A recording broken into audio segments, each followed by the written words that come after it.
I left Louisville a year and a half ago to freelance full-time. So I was sort of based in Brooklyn, like that was where I went in between gigs, but it was like I was just on the road all the time.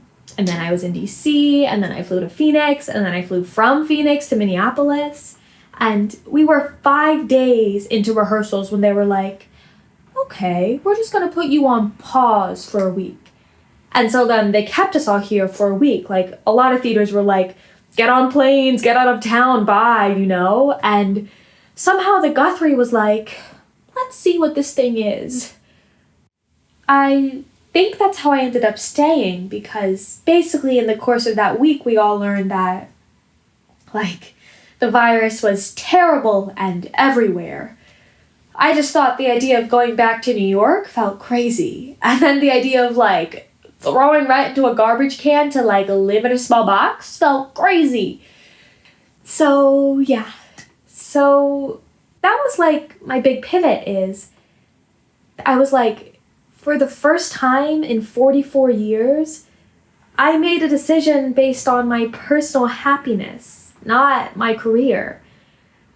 And so I was like, you know, what makes me happy? Like, I've been cooking and doing other stuff that I was like, I just want to be in like, well, I've been sitting in my kitchen now, like, I just want to be in like a beautiful space where I'm surrounded by things that could like, God forbid, make me feel creative again. Yeah, so I like bought a house and moved here. It's not like if I was back in New York, I would be like living the high life. When I was a child, I wanted to be an actor. Then when I was in high school, I had vocal surgery and I couldn't talk for a year. I suddenly was like, I don't really trust my voice anymore. And then I sort of found directing. Yeah, so then that's all I've ever done. I've temped and I've worked in ice cream parlors, but like that's my long resume. Ice cream parlor, candy store, temping, or working in the theater. That is truly the thing that I've used as a guide for everything. I'm going to apply to a job in San Francisco. Great, I got that. I'm going to move to San Francisco. And then from there it's like, oh, I'm going to go back to Louisville. Great, I'm going to move back to Louisville. Like, it was never like, oh, but I like this city. Do you know what I mean? I just sort of popped around.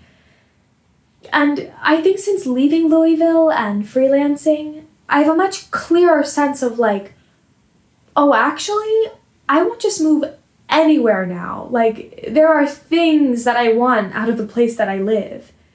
Part of the move to Minneapolis really was like, I want to be in a place where there are lots of artists and where people are going to make work and where that work is going to be supported. And that there's a community, which is nice here. We're not making anything, but there's a community.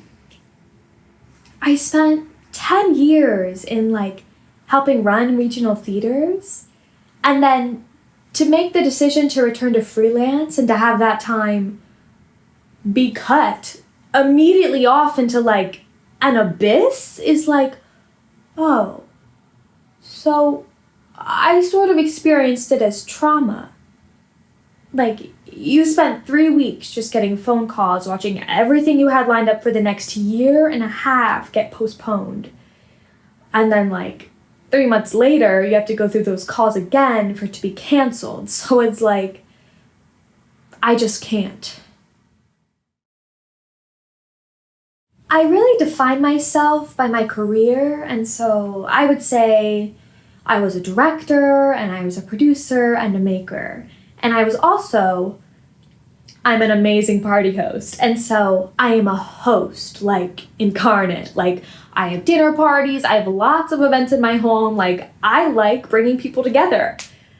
Yeah, like, I throw an awesome dinner party, basically. And so, like, those are sort of the two real things. That's like, I'm a foodie, I'm like a lover of wine, and like, yeah, and I'm like a textbook extrovert, which I do think is, I've learned a lot about that in the time where you have to be by yourself all the time. So I've been doing that, and I'm like deeply a dog owner as defining now. The amount of time I spend doing things for the dog is crazy, and I've spent an intense amount of time cooking that because I cannot have dinner parties, I just do the part where I make all the food. So I've sort of done a pivot into that, and then being like, I have too much food. So then I would just give it to people like I had them over for dinner. Yes, I would supply people with Tupperwares of being like, look, this makes me happy because it gives me something to do all day that also feels like my creative brain has to be present for it.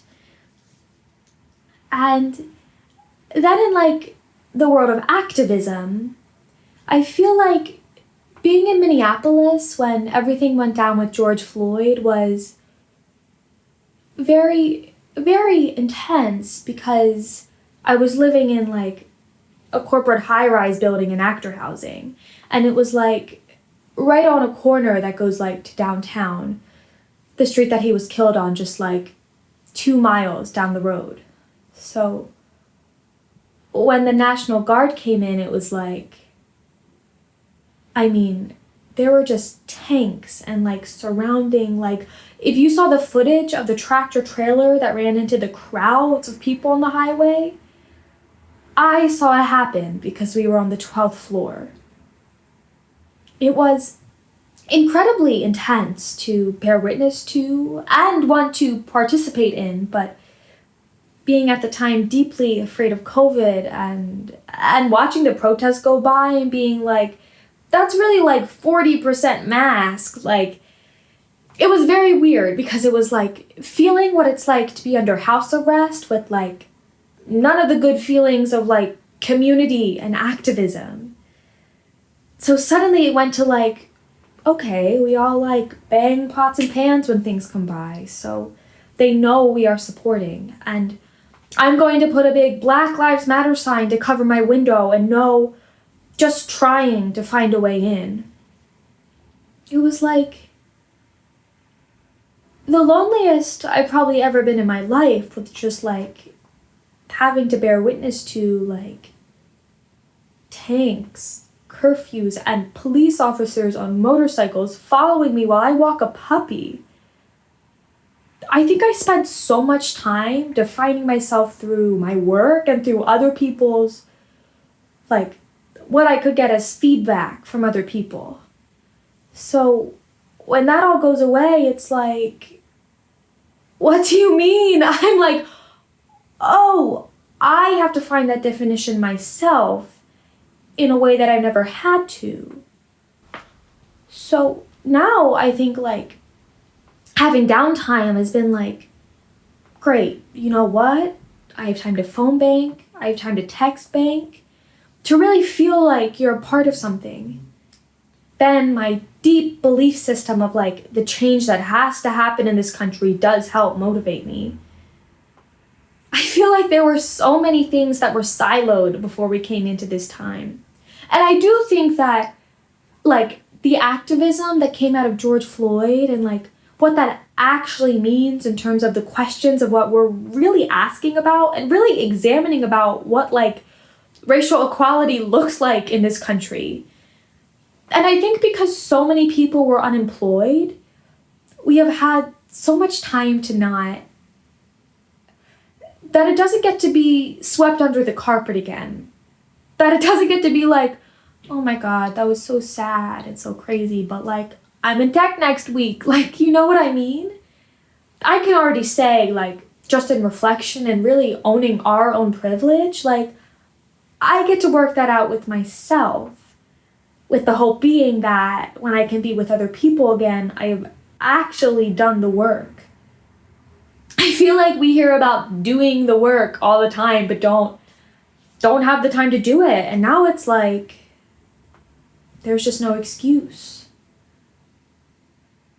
I hope that when we reemerge, there's a sense of I want to hug everyone because I've missed you, and I look to see where you are now and to share where I am now, as opposed to I just want to hug you and everything will be like it was.